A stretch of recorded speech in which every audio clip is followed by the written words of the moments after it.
नमस्ते। मारवाड़ के इतिहास का भाग 8 अपना समाप्त हो चुका है। मारवाड़ के इतिहास में जोधपुर के राठौड़ों के बाद हम बीकानेर के राठौड़ों के बारे में देखेंगे और आज से हम बीकानेर के राठौड़ों के बारे में शुरू करेंगे। तो भाग 1 में हम बीकानेर के राठौड़ों के बारे में देख लेते हैं। ठीक है, जब हम जोधपुर राज्य का इतिहास देख रहे थे तो हमने देखा है कि राव जोधा के समय किसी बात से नाराज होकर या राव बीका स्वयं ही जांगल देश की तरफ निकल गया। ठीक है ना। तो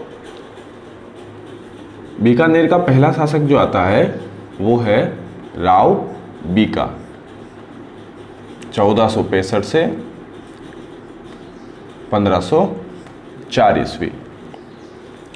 बीकानेर की ख्यातों में ये उल्लेख आता है कि जोधा की किसी बात से नाराज होकर या जोधा ने राव बीका को कोई ताना दिया, जिसकी वजह से राव बीका जोधपुर छोड़कर बीकानेर की तरफ चला गया और वहाँ किसी जाट नरा के माध्यम से इसने बीकानेर और उसके आसपास के गांवों को जीत लिया। बीकानेर की स्थापना का श्रेय भी राव बीका को है। बीकानेर में एक पुराना गढ़ निर्माण करवाया था, जिसके बाद जिसी पे जो है जूनागढ़ का निर्माण हुआ।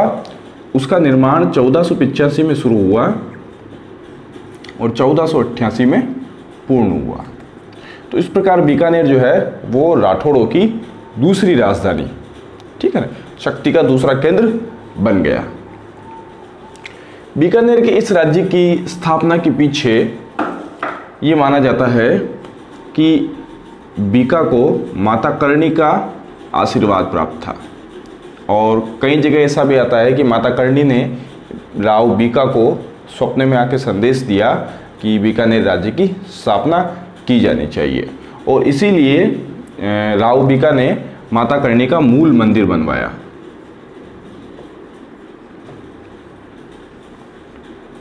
ठीक है, वर्तमान मंदिर का जो स्वरूप है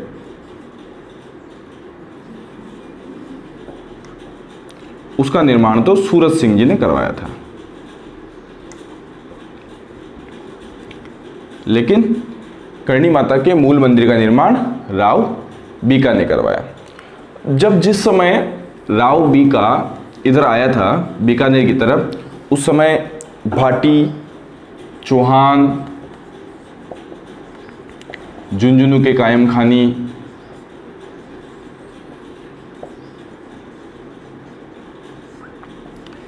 इन तीनों में आपसी खींचतान चल रही थी। रोज रोज झगड़े हो रहे थे, इस तरह इनमें फूट पड़ गई थी और उसी का लाभ उठाकर राव बीका ने अपने साम्राज्य की आधारशिला रखी। ठीक है, फिर इसके बाद अपनी शक्ति को मजबूत करने के लिए इसने पुंगल के राव शेखा की पुत्री, पुंगल के राव शेखा की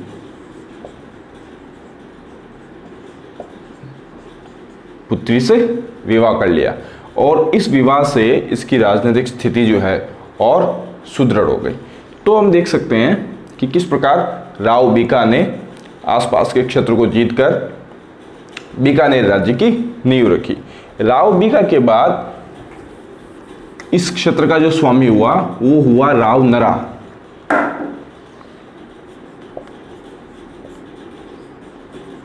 लेकिन 1505 ईस्वी में इसकी मृत्यु हो गई।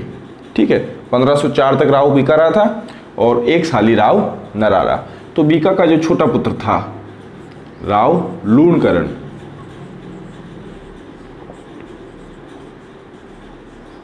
ये गद्दी पर बैठा और इसका कार्यकाल 1505 से 1526 तक। ये बीका के बाद बड़ा प्रतापी शासक हुआ। इसने नागौर के सूबेदार मोहम्मद खान को परास्त करके नागौर के इलाके के कुछ क्षेत्रों पर भी अपना अधिकार जमा लिया। ठीक है, लेकिन क्या हुआ, 1526 में नारनौल है पास में, खेतड़ी से आगे राजस्थान के बॉर्डर पे। ठीक है ना। तो नारनौल के नवाब था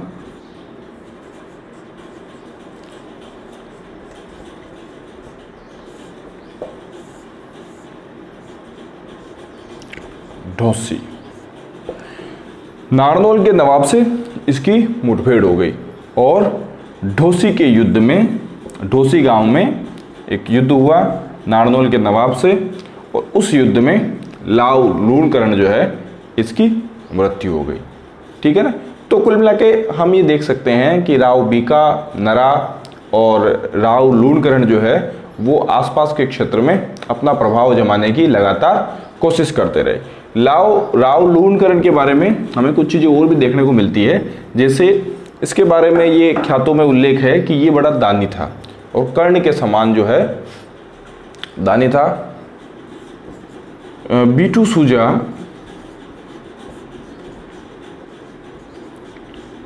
ठीक है, जिसने राव जेतसिरा छंद ये पुस्तक लिखी थी, इसने कहा कि ये जो है वो कलयुग का कर्ण है, कलयुग का कर्ण। ठीक है ना। तो बीटू सूजा क्या कह रहा है, राव जेतसी के छंद में राव लूणकरण को कलयुग का कर्ण बताया है। और एक पुस्तक है कर्मचंद वंशोत कीर्तनकम। ठीक है, ये पुस्तक है जयसोम की, और इस पुस्तक में भी इसकी तुलना कर्ण से की है। इसका मतलब ये मान सकते हैं कि राव लूणकरण जो है बड़ा दानी शासक था, और अब चूंकि इसने अपना साम्राज्य का भी विस्तार कर लिया था, ठीक है, तो इस वजह से हो सकता है राजस्व वगैरह में भी इसकी वृद्धि हो गई हो, तो चारणों और भाटों ब्राह्मणों को बड़ा बड़ा दान दिया करता था। ठीक है, इसने लूणकरणसर झील का निर्माण करवाया और बीकानेर में एक लक्ष्मी नारायण मंदिर निर्माण करवाया।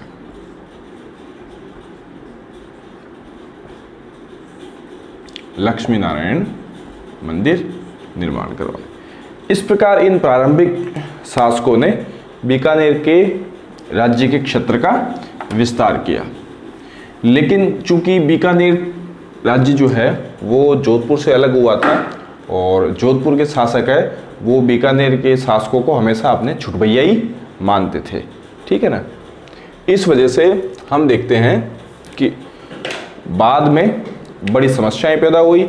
जब राव मालदेव गद्दी पर बैठा तो उसने बीकानेर की स्वतंत्रता को सहन नहीं किया और बीकानेर पे चढ़ाई की, और इस जोधपुर और बीकानेर की झगड़े की वजह से ही शेर शाह सूरी को राजस्थान में हस्तक्षेप करने का मौका मिला और उसकी वजह से राव मालदेव को भी भागना पड़ा। यदि जोधपुर और बीकानेर शासकों के बीच में मित्रता रहती तो संभवतः अकबर को भी यहाँ आने का अवसर नहीं मिलता। ठीक है, अब हम देख लेते हैं राव जेतसी। राव जेतसी का जो कार्यकाल है वो 1526 से 1541 के बीच में। बीटू सूजा नागरजोत ने राव जेतसी का छंद लिखा है। इसमें राव जेतसी के पराक्रम की बड़ी प्रशंसा की है। वो लिखता है कि 1534 में कामरान, 1527 में अपने को ध्यान में है कि बाबर जो है वो खानवा का युद्ध जीत के दिल्ली पर अधिकार कर चुका था, लेकिन उसकी मृत्यु के बाद उसने क्या किया कि उसका जो साम्राज्य था उसको अपने बच्चों में बराबर बराबर बांट दिया। ठीक है, जैसे भारत में हुमायूं को दे दिया और काबुल का क्षेत्र है वो कामरान को दे दिया। कामरान जो है वो हुमायूं को पसंद नहीं करता था, तो कोशिश यही करते थे, ये भाई आपस में ये लड़ते झगड़ते रहते थे। तो इसने 1534 में भटनेर जीता कामरान ने। ठीक है, भटनेर जीतने के बाद ये बीकानेर की तरफ बढ़ा, लेकिन इसका सामना हुआ राव जेतसी से, और ख्यातों में ऐसा माना जाता है कि राव जेतसी ने कामरान को पराजित कर दिया और बीकानेर से इसको वापस खदेड़ दिया। तो इस प्रकार ये जो विजय है राव जेतसी की, ये बड़ी महत्वपूर्ण विजय मानी जाती है। ठीक है, क्योंकि मुगल शक्ति उस समय हमको पता है कि अपने चरम पर रही थी और भारत के किसी भी शासक ने मुगलों को नहीं हराया। अब इसके बाद 1541 के आसपास मालदेव ने सेना नायक कुंपा के नेतृत्व में एक सेना भेजी बीकानेर की तरफ, ठीक है ना। तो जब बीकानेर की तरफ सेना भेजी तो बीकानेर के शासक ने मंत्री नगराज के नेतृत्व में एक संदेश जो है वो शेरशाह को मदद के लिए भेजा, ठीक है ना। लेकिन क्या हुआ कि शेरशाह समय पे मदद के लिए आ नहीं सका। उधर कुंपा ने बीकानेर पे चढ़ाई कर दी और युद्ध हुआ, जिसको पाहेबा या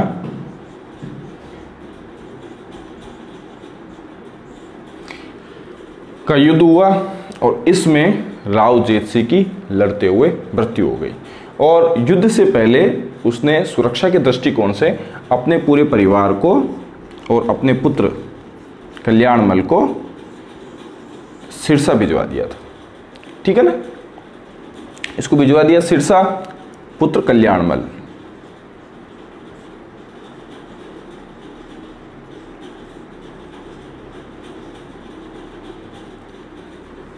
कल्याणमल को सिरसा भिजवा दिया। और जब जेतसी की मृत्यु हो गई तो कल्याणमल निश्चित रूप से अपने राज्य को वापस पाना चाहेगा, क्योंकि जेतसी की मृत्यु के बाद राव मालदेव ने ऐसा किया, कुंपा को जो है वो बीकानेर का प्रशासक नियुक्त कर दिया, राजकाज की व्यवस्था के लिए कुंपा को नियुक्त कर दिया। अब राव जेतसी का पुत्र जो है कल्याणमल, उसके पास शेरशाह सूरी के पास जाने के अलावा कोई और विकल्प था नहीं। तो इसी वजह से हम देखते हैं कि बीकानेर और जोधपुर के झगड़े ने ही जो है वो राजस्थान में पहले शेरशाह को और बाद में मुगलों को आमंत्रित किया, क्योंकि बीकानेर को हमेशा ये भय लगा रहता था कि कभी भी जोधपुर के जो शासक है वो बीकानेर पे वापस आक्रमण कर सकते हैं और बीकानेर को जीतने का प्रयास कर सकते हैं। और इसी भय के कारण ये किसी केंद्रीय शक्ति से समझौता करना चाहते थे। इसी वजह से हम देखते हैं कि राव कल्याणमल जो है वो पहला राजपूताने का शासक था जिसने मुगलों की अधीनता स्वीकार कर ली थी, ठीक है ना। तो ये अपने ध्यान में आ गया क्या प्रकरण रहा। अब देख लेते हैं अपन कल्याणमल को।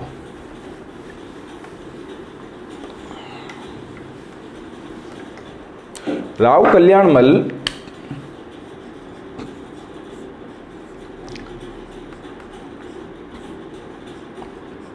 इसका काल 1541 से लेके 1574 ईस्वी तक रहा, ठीक है। और इसने खानवा के युद्ध में भी राणा सांगा की सहायता की थी। हमको जेतसी का कार्यकाल ध्यान में है, 1526 से लेकर 1541 ये सांगा का कार्यकाल भी था, ठीक है ना। तो 1527 में जब खानवा का युद्ध हुआ तो राव जेतसी ने अपने पुत्र कल्याणमल को एक सेना की टुकड़ी के साथ खानवा के युद्ध में सांगा की सहायता के लिए भेजा था। लेकिन ठीक है, सांगा जो है खानवा के युद्ध में हार गया। इसलिए हम ये नहीं कह सकते कि बीकानेर के जो शासक हैं वो मुगलों की अधीनता स्वीकार करने के लिए मरे जा रहे थे। इन्होंने अपनी स्वाधीनता स्वतंत्रता के लिए भी संघर्ष किया, बाबर से भी इन्होंने जंग लड़ी सांगा के नेतृत्व में। लेकिन जब जोधपुर के शासकों ने अब यूं कहें कि बीकानेर पर लगातार शोषण करने का प्रयास किया, तो अब ये भी अपनी सुरक्षा के लिए कुछ तो इनको करना ही था। तो खानवा के युद्ध में भाग लिया कल्याणमल ने। उसके बाद इसने 1541 के 44 के गिरी सुमेल युद्ध में भी शेरशाह सूरी की ओर से भाग लिया, जहां अपने को पता है कि मालदेव जो है वो आधी सेना के साथ ही युद्ध से एक रात पहले ही कूच कर लिया और जेता और कुंपा के नेतृत्व में ये युद्ध लड़ा गया और शेरशाह सूरी ने बड़ी मुश्किल से इसको हराया। तो सोचो अगर बीकानेर और जोधपुर दोनों शासक एक साथ शेरशाह सूरी का सामना करते तो ये मुश्किल है कि शेरशाह सूरी इनके सामने टिक पाता और शायद राजस्थान का इतिहास कुछ और होता, ठीक है ना। अब क्या हुआ इसने 1544 में जब शेरशाह सूरी ने मालदेव को हरा दिया तो मालदेव के भगते ही इसने वापस बीकानेर पे अधिकार कर लिया। शेरशाह सूरी ने इसको अधिकृत कर दिया और इसके बाद इसने भटनेर भी जो है वापस जीत लिया, जिसको कामरान ने जीता था, क्योंकि हुमायूं को तो भारत से शेरशाह सूरी ने भगा ही दिया था और भटनेर भी जीत लिया। इसके बाद 1570 में जब अकबर ने अपना नागौर दरबार लगाया, ये हमने मारवाड़ के इतिहास के संदर्भ में राव चंद्रसेन के समय में पढ़ा था कि किस प्रकार उस समय अकाल पड़ा हुआ था और मुगल सैनिकों ने एक नागौर में शुक्र तालाब बनवाया और काफ़ी समय तक अकबर जो है वो नागौर में रहा और आसपास के शासकों ने उसकी अधीनता स्वीकार कर ली। तो राव कल्याणमल भी उनमें से एक था। राव कल्याणमल ने भी मुगलों की अधीनता स्वीकार कर ली, प्लस अपनी पुत्री का विवाह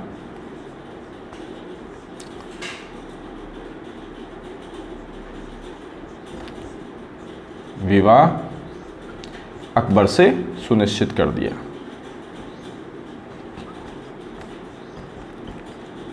ठीक है ना। इसके अलावा अपन देखते हैं कि इसने अपने पुत्र को पृथ्वीराज को मुगलों की दरबार में रख दिया और जब बैराम खां और अकबर के बीच में झगड़ा हो गया और बैराम खां को मक्का जाने का आदेश दे दिया अकबर ने, तो बैराम खां भी कुछ समय तक राव कल्याणमल के आश्रय में रुका था। ठीक है। तो इसके कल्याणमल के दो पुत्र राय सिंह, जो बाद में चल के राजा बना, जिसका कार्यकाल 1574 से 1612 ईस्वी, और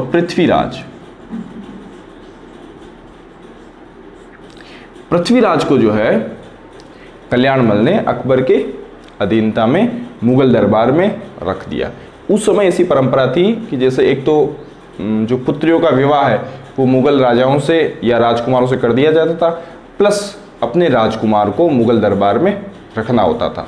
जैसे हम मुगल मेवाड़ संधि देखते हैं तो उस समय भी अमर सिंह अपने पुत्र करण सिंह के नेतृत्व में 1000 घोड़ों की सेना जो है वो मुगल दरबार में रखते थे। वैसे तो मुगल दरबार में राजाओं को स्वयं को ही रहना पड़ता था। जोधपुर के इतिहास में हमने देखा कि ज़्यादातर जो जोधपुर के शासक है वो मुगल शासकों की सेवा में ही रहे। मारवाड़ का प्रबंधन करने का तो उनको बहुत ही कम समय मिला। तो उसी प्रकार पृथ्वीराज जो है वो शुरू से ही मुगल दरबार में रहा और ये अकबर के नवरत्नों में से एक था। ठीक है ना। तो अकबर के नवरत्नों में से एक था और 1580 में इसने एक ग्रंथ की रचना की, उसका नाम है वेली किशन रुक्मणी, यानी कृष्ण और रुक्मणी की वेली विवाह, कृष्ण और रुक्मणी का विवाह, इस ग्रंथ की रचना की। अब दुर्सा आढ़ा जो है, दुर्सा आढ़ा वो इस ग्रंथ से इतने प्रभावित हुए कि इसको 5वां वेद कहा उन्होंने। ठीक है। और 19वां पुराण। पृथ्वीराज के बारे में अपन ये जानते हैं कि ये इतिहास में पीथल के नाम से भी प्रसिद्ध है और अपनी कविताएं जो है ये पीथल के नाम से लिखते थे और इतिहास में पाथल के नाम से महाराणा प्रताप प्रसिद्ध है। पाथल, राणा प्रताप। और कई सारी ख्यातों में जो कहानी आती है वो हमको ध्यान में है कि महाराणा प्रताप जब हल्दीघाटी के युद्ध के बाद पहाड़ियों में पलायन कर गए थे तो उसके बाद उनकी आर्थिक स्थिति इतनी खराब हो गई थी कि एक रात जो है किसी राजकुमार के हाथों से कोई बिल्ली जो है वो या बिलाव वो रोटी लेके भग गया था और उस समय महाराणा प्रताप ने अधीनता स्वीकार करने के लिए अकबर को चिट्ठी लिखी थी और उस चिट्ठी का प्रत्युत्तर पीथल ने राणा प्रताप को भेजा था कि आप ऐसे वीर और इतने साहसी और पराक्रमी व्यक्ति है, और उस चिट्ठी को पढ़ के स्वतंत्रता का भाव जो है राणा प्रताप में वापस जाग गया था।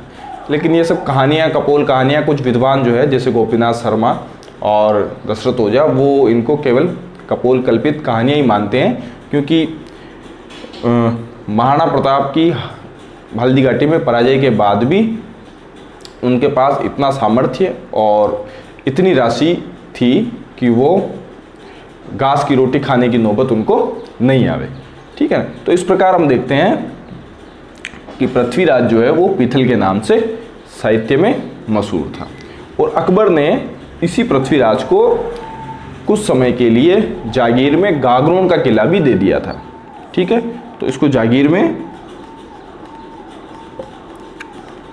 गागरोन का किला, और कुछ लोग तो ये भी कहते हैं कि इसी किले में जो है बेली किशन रुक्मणीरी जो महाकाव्य इसने रचना की, वो उसका काफ़ी सारा हिस्सा इस किले में ही निर्माण हुआ। ठीक है, तो इस भाग के लिए हम यहीं तक देख लेते हैं। इस भाग में हमने देखा राव बीका, उसके बाद राव नरा देखा, फिर उसके बाद लूणकरण, लूणकरण के बाद हमने देखा जेतसी, और जेतसी के बाद हमने देखा कल्याणमल। अब हम अगले भाग में महाराजा राय सिंह से देखेंगे। ठीक, तो जब राय सिंह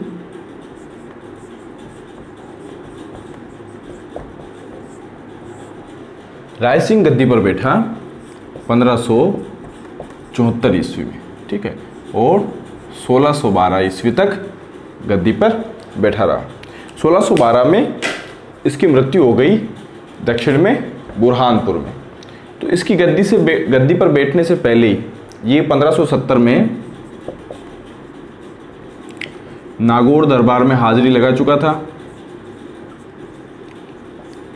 और इससे खुश होकर अकबर ने 1572 में इसको जोधपुर का प्रशासक नियुक्त किया। ठीक है, और चंद्रसेन के विरुद्ध भी इसको भेजा। 1574 में जब ये गद्दी पर बैठा तो इसने उपाधि धारण की महाराजा धीराज।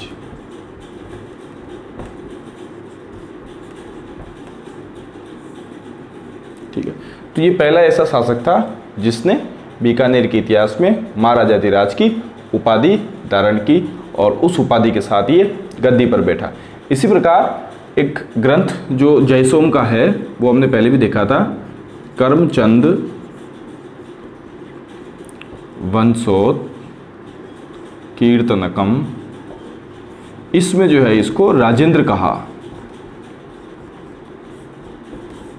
ठीक है ना, तो ये अपने को ध्यान में रखना है। अब जब मुगल सेवा में हाजिरी दे ही चुका था ये, तो मुगलों ने इसका भरपूर उपयोग किया।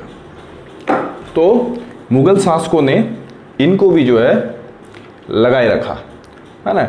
और सबसे पहले सिरोही के देवड़ा सुल्तानों के खिलाफ इसको भेजा, और जो है सिरोही को जीतने में इसने मदद की। इसके बाद गुजरात के मिर्जा बिन बड़नुओं के खिलाफ, ठीक है, और इसके अलावा इसको काबुल भी जो है भेजा। हकीम मिर्जा जो अकबर का सौतेला भाई था, उसने विद्रोह कर दिया था, उसको दबाने के लिए भी इसको मान सिंह के साथ, मान सिंह और राय सिंह, इन दोनों को साथ भेजा। प्लस कांधार आक्रमण के समय भी इसको मुगल सेवा में शाही सेना के साथ भेजा गया। और इन सब बातों से खुश होकर जहांगीर ने इसका मनसब बढ़ाकर कर दिया 5000। ठीक है ना, तो ये भी जोधपुर के शासकों की तरह जीवन पर्यंत जो है मुगलों की शाही सेना में ही विद्रोह को दबाता ही फिरता रहा। और 1612 में बुरहानपुर में दक्षिण में ही इसकी मृत्यु हो गई। ठीक है ना, इसने जूनागढ़ का निर्माण भी करवाया 1587 से 1594 तक। अब चूंकि इसको तो मुगल दरबार में हाजिरी देनी पड़ती थी, शाही सेना के साथ भारत भर में विद्रोहों को दबाने में जाना पड़ता था, इस वजह से इस दुर्ग के निर्माण का जो है करमचंद मंत्री था इसका, तो इस दुर्ग के निर्माण का निरीक्षण वगैरह करने के लिए इसने करमचंद अपने मंत्री को नियुक्त किया और इसी की देखरेख में इस दुर्ग का निर्माण हुआ। इस दुर्ग में अपने को ध्यान में है कि एक प्रशस्ति भी है जिसको जूनागढ़ की प्रशस्ति या रायसिंह प्रशस्ति भी कहते हैं। ये अपन ने जब शिलालेख देखे थे तो उसमें देख लिया था, और इस प्रशस्ति के रचयिता है वो जयिता मुनि जो है, ठीक है। इसमें बीकानेर के राजाओं का इतिहास है, बीका से लेके अब तक का सारा अपने को विस्तृत वृत्तांत इसमें मिलता है, ठीक है। तो इसको वापस यहाँ रिपीट करने की कोई ज़रूरत है नहीं। और राय सिंह को मुंशी देवी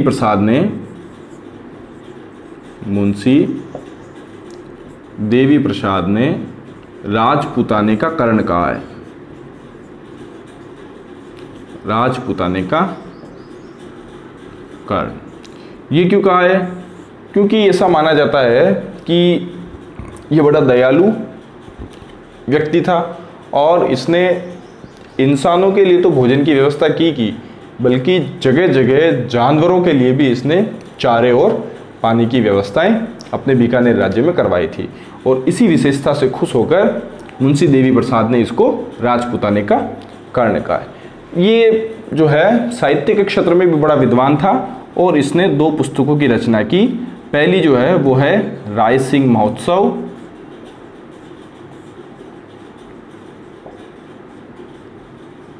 ठीक है, और दूसरी जो है बाल बोधिनी।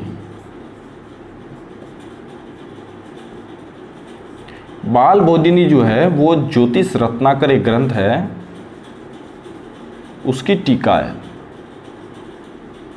ज्योतिष रत्नाकर की